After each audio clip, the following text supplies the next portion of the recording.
नेपाल भन्दा नि काठमाडौँको मात्र कुरा गरौँ, यो जुन 18-20 किलोमिटरको रेडियसभित्रमा जुन सहर फैलिएको छ, हदै भयो 30 किलोमिटरको रेडियसमा जुन सहर फैलिएको छ, यो रेडियसमा तपाईँको मलेसियन डिग्री पनि छ, अमेरिकन डिग्री पनि छ, ब्रिटिस डिग्री पनि छ, नेपाली डिग्री पनि छ, अनि के अरे इन्डियन डिग्री पनि छ। मार्केट टाइट छ, एकदमै टाइट छ मार्केट। ब्रिटिस डिग्री भन्ने बित्तिकै सायद फिजमा पनि अरूभन्दा सायद केही तलमाथि भिन्नता आउने नै भयो। यो मार्केटलाई जुन स्टुडेन्टहरूलाई तपाईँहरूले अब पढ्ने इच्छा छ, ब्रिटिस डिग्री लिने इच्छा छ, वा जसरी तपाईँहरूलाई मार्केटमा राखिराख्नु भएको छ, यो समयमा विद्यार्थीहरूलाई चाहिँ अस्योरिटी दिने भावना के छ? नम्बर 1। नम्बर 2 चाहिँ फिजलाई ट्याकल गर्ने जुन मार्केटमा त कम्पिटिटिभ फ्याक्टर्सहरूमा एउटा फिज पनि पर्दो होला। अब तपाईँहरूले यो कुरालाई चाहिँ कसरी समावेश गरेर राख्नु भएको छ? यस्तो छ, अब हरेक बोर्डको आफ्नो आफ्नो विशेषता छ होइन। सो नेपाली बोर्डदेखि लिएर मलेसियन बोर्ड, युके बोर्ड होइन, आफ्नो आफ्नो विशेषता छ। म आफै पनि युके बोर्डकै प्रोडक्ट भएको हिसाबले मेरो स्कुलिङ पनि एसएलसीसम्म नेपाली बोर्ड नै पढेँ, त्यसपछि ए लेभल्स, ब्याचलर्स, मास्टर्स होइन। सो मेरो युके बोर्ड नै हो। सो म पर्सनली पनि युके बोर्ड प्रिफर गर्छु। किन प्रिफर गर्छु भन्दाखेरि मेरो आफ्नै अन्डरस्ट्यान्डिङ, लर्निङको प्रोसेसमा पनि मैले के रियलाइज गरेँ भन्दा अलिकति पढ्ने पढाउने पद्धति नै फरक छ होइन। सो हामी जेनरली नेपाली बोर्डमा चाहिँ होइन, सो लेक्चर ओरिएन्टेड भयो भनेर जुन अब सबै सुनिराखेको कुरा हो होइन, तर बाहिरको बोर्ड चाहिँ अलिकति प्र्याक्टिकल फोकस्ड हुन्छ भनेर पनि सुनिन्छ। तर कसरी हुँदो रहेछ भन्दाखेरि चाहिँ त्यो टिचिङ लर्निङ प्रोसेस नै तपाईँको लेक्चर, ट्युटोरियल, वर्कसप बेस्ड हुन्छ। सो लेक्चरमा चाहिँ विद्यार्थी इन्फर्मेसन, नलेजसँग अलिकति खेल्ने भए होइन। सो ट्युटोरियलमा चाहिँ उनीहरूले कन्सेप्चुअल अन्डरस्ट्यान्डिङ डेभलप गर्ने भए भने वर्कसपमा चाहिँ उनीहरूले पढेका बुझेका कुराहरू चाहिँ गर्न सिक्ने भए। सो बेसिकली पढेको कुरा गर्न सिकाउने त्यो प्रणाली चाहिँ युके बोर्डले सपोर्ट गर्दो रहेछ होइन। एक होइन, अर्को भनेको चाहिँ जेनरली नेपालमा चाहिँ ब्याचलर्स भनेको फुल टाइम स्टडीको कन्सेप्ट छ स्टिल होइन। इभन मास्टर्स पनि अब हामीले विभिन्न बोर्डको क्लास टाइमिङ नै हेऱ्यौँ भने पनि फुल टाइम 9 बजेदेखि 5 बजेसम्म लगायतको त्यो क्लास टाइमिङहरू देखिन्छ।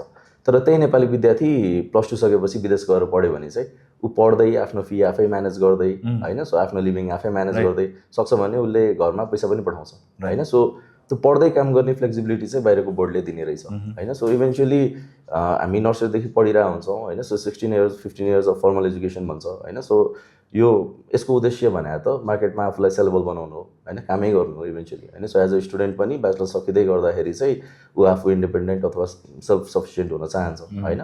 र पेरेन्ट्सको पनि अपेक्षा के हुन्छ भन्दा ब्याचलर सकिँदै गर्दा मेरो छोराछोरीहरू चाहिँ काम गरोस् होइन, सो इन्डिपेन्डेन्ट होस् भन्ने त्यो पेरेन्ट्सको पनि अपेक्षा हुन्छ।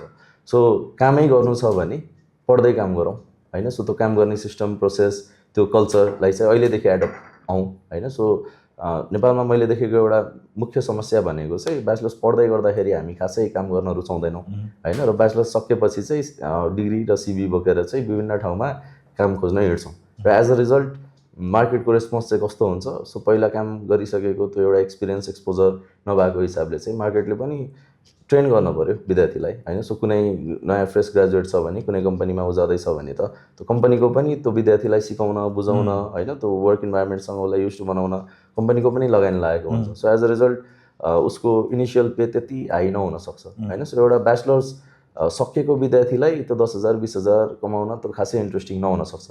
तर त्यो ब्याचलर्स पढ्दै गर्दाको दौरानमा इन्टर्नसिप गरेर होस् अथवा अहिले त फ्रिलान्सिङ कल्चर पनि बढ्दो छ होइन। सो फ्रिलान्सिङ गरेर कुनै भोलिन्टियरिङ इनिसिएटिभहरूमा पार्टिसिपेट भएर होस् होइन। सो उसले अलिअलि कमाउन थाल्यो होइन। सो मनी मेकिङ उसले अलिअलि जान्न थाल्यो, सिस्टम प्रोसेस अलिअलि बुझ्न थाल्यो भने चाहिँ ऊ ब्याचलर्स सकाउनै पर्दैन क्या। त्यो के अरे इम्प्लोइडहरूलाई अगाडि नै अनुभवी भइसकेको हुन्छ, ऊ भिजिसकेको हुन्छ।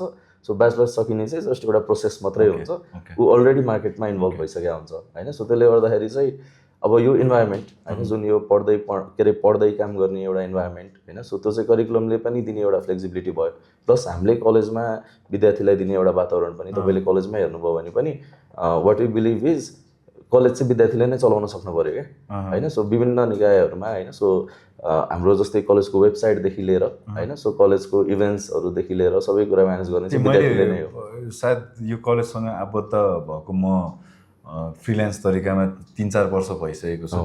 र यो क्रममा चाहिँ मैले जुन विद्यार्थीसँग पहिला मैले विद्यार्थीको रूपमा हेर्थेँ, आज आएर उहाँहरू नै काउन्सिलिङतर्फ हुनुहुन्छ, आज आएर उहाँहरू नै इभेन्ट्सतर्फ लागिरहेको देख्छु। अझ मेरै कतिजना त मैले सिकाइराख्नु पर्दाखेरि पनि त्यही पनि मैले नै प्रोजेक्टको जिम्मा उहाँहरूको हातमा लगाएर उल्टो म उहाँहरूको अधीनमा बसेर काम गरिरहेको छु आजको दिनमा।